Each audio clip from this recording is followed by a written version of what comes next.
Hello guys, in this video I'm gonna show you save file and config file location in Subnautica's team. So finding those files is pretty easy.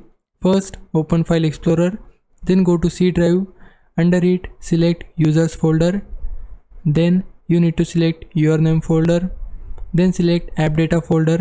If you can't find it, it means that you have hide it. To unhide this folder, click on view, then go to show and select hidden items.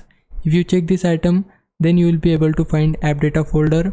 Open it, then go to local folder. Now we need to find Subnautica 2 folder. So scroll down and you will find Subnautica 2. Open it, then go to saved. Now we need to go to save games and then you will be able to find all of your save game files. You can copy them or move them if you want. Now to find the config file, we need to go to the saved folder again. Under it select config and then go to Windows and you will be able to find this config file.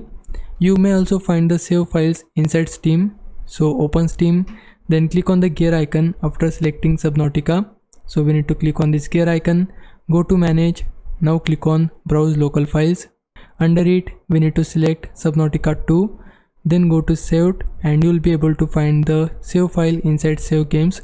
You can see this is the cloud file, I guess. Hope this helps. If it did, please like this video and subscribe my channel. For now, thanks for watching. Bye bye.